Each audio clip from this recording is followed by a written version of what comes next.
Hi. God damn it. I have spent the past hour recording and preparing to edit what I feel is a very thorough analysis on the new song, Hazbin Guarantee, parentheses, trust us, parentheses. I recorded this on my computer camera, which I don't normally do, but I wanted the setup to look a little bit better than it would otherwise on my phone camera, which is, as you can see, what we're working with now. I finished recording the video, and the video saved as a corrupted file, and I don't know how to fix it. So now I'm gonna do it all over again, but on my phone camera this time. And I hope that you'll bear with me. I don't know if it's gonna look like I'm actually looking at the camera and talking to you, or if I'm staring at my computer the whole time. I hope it works. Hazbin Guarantee, parentheses, trust us, parentheses, is a really solid opening number, and I have taken it upon myself to explain why. With the caveat that you do not have to like the song, but I am here to tell you why it isn't a bad song. Hey, hi, hello, my name is Franklin, my pronouns are she, they, and I'm a professional musical theater writer. Here are my fancy credentials. And here are my non-fancy credentials. Let's get into it.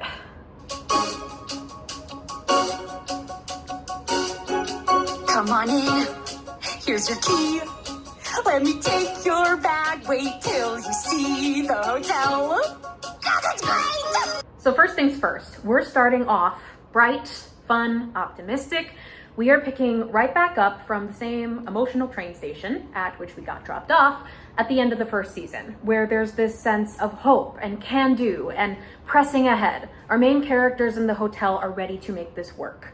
This direct pickup is a really smart way to musically open the second season because it's familiar. It's what we've been waiting for more of and looking forward to jumping back into, and our excitement is taken and put into this exciting upbeat song. So very smart musical choice here.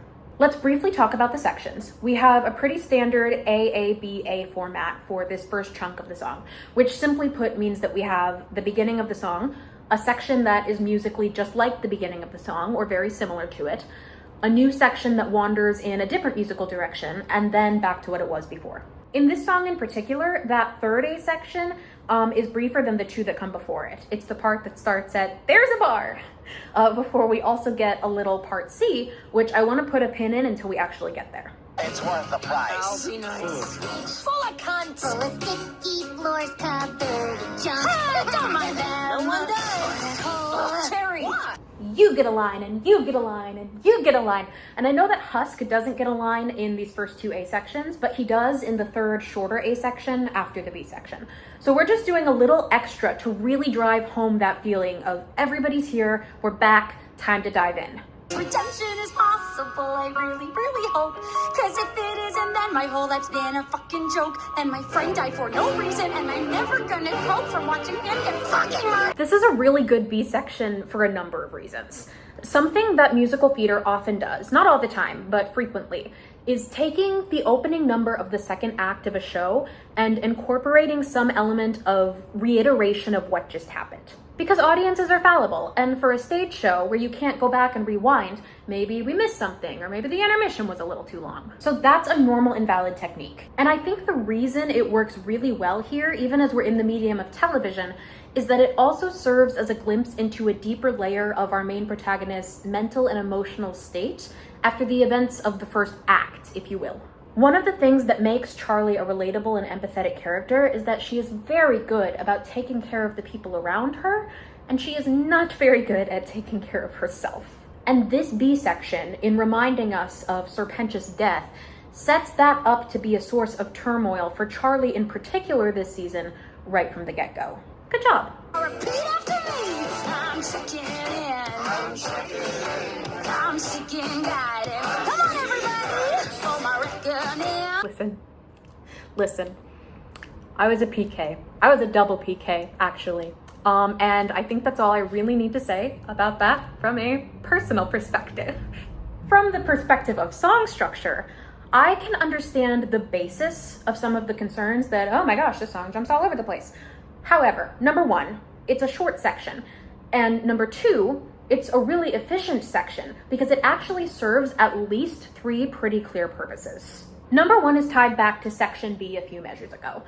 Charlie has literally just come out of a mental breakdown, and she is now attempting to brush that off by reinvigorating both herself and the people around her, which is a very in-character thing for Charlie to do, so that just makes sense. Second thing, we get the sense from this ensemble vocal performance that there are sinners who are disgruntled or bored or just otherwise not vibing with this hotel.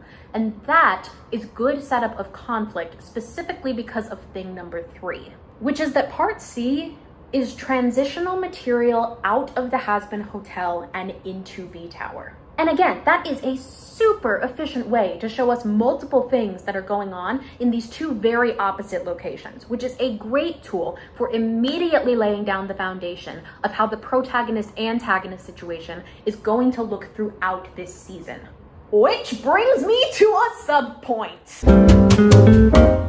There is a kind of paradoxical criticism / justification that I have seen of this song, which is that it's a song that relies on visuals, or it will be better with animation. Which, to be fair, everything gets elevated once you put it all together, or at least it should. But something I learned in grad school is that a good song, a truly good song, should be able to stand on its own merit without the context of staging. If a song needs lights and scenery and everything else behind it before it's comprehensible or before it can be considered good, the likelihood is that it's actually just not a good song. Now, I say that to say that I think Has Been Guaranteed / Trust Us is a good song because I do think it successfully stands on its own. We've already talked about how efficient it has been so far and the solid opening number techniques it has used. And also, unless you have aphantasia or something, which is totally valid, you can already see what is happening just by listening to the song. At the end of this transitional C material, we have one of these disgruntled sinners walking out on the hotel and muttering, "That place sucked ass." And then we have Vox's, "Psst, hey you should be able to see something like a camera panning away on the sinners. They walk out, and Vox hiding in an alley. And later, when we get to snip, snip, snip, Velvet is cutting fabric for a dress, or somebody's scissoring in the studio." The visuals of this song, I'm so sorry. The visuals of this song are so clear without even being on the screen yet, and that is a mark of something that is really well written. This concludes the subpoint. Hey, you. Who, me? That's right, baby. Redemption got you soaring? That scene was fucking boring. Have you considered a vocation that is more rewarding? Because I sense a drop of star potential. Another take I've seen is, "Oh my god, why are they so afraid to let Christian sing?" Christian is singing, "Because I sense a drop of star potential. With a little boost, that drip could turn torrential." Excellent, perfect rhyme, by the way. Is that not singing? I'm confused. I know you won't believe this, but I don't understand. It's literally the same melody Lily sings in the next A section, because the V's chunk of the song is in A-B form, which I also love, because it's similar enough to the first half of the song that it meshes really well, but it's also just different enough that it's a really cool structural contrast between the Has-Been and the Tower, as well as the hotel's half being in major and the B's being in minor. Also, the lines of Speak singing are just consistent for Vox's character from what we've already seen and heard in the first season with Stay Gone. He's a television host. He is a literal television host. Keeping in character musically is important, especially when you're looking at a show that utilizes different musical themes and genres and techniques and feelings for different characters and different combinations of characters. And Christian does excellent with Vox's character. In this game, no one outdoes us, no one can oppose us. All you gotta do is trust us. Just us. Trust us. Take all these starring roles. We trademarked all your holes. There's no such thing as being totally overexposed. Except now they're sick of you because they've seen way too much. But Get the fuck out of my building! Us, no one can oppose us. All they gotta do is come on down to the tower and see how. Hear how well that fits together. These two separate pieces of the song are the same tempo. These sections of the song that are mashed together have the same amount of beats, and I am a sucker for counterpoint. Yeah, right, bitch. Trust me. Trust me. Trust us. No, I meant to say us. Sure, Vox. Sure. That's another thing, though, is the B's are a unit. The B's? The V's are a unit, but they're also very clear individuals. If you think they sound different from each other in their own section, it's because they should. And with that, this has been my analysis on why Hazbin Guarantee, parentheses, trust us, parentheses, is a solid opening number. It brings the energy, it sets us up for the season, it utilizes excellent writing techniques, particularly for an opening number, and nothing about it is random. It's calculated, it's clever, it's consistent. You don't have to like it. Not every song ever is everyone's vibe, taste, jam, whatever. It probably won't be my favorite song in the whole show, and there are lines that aren't my favorite, but it is nowhere near a bad song. Thanks so much for listening with me. Love you, bye.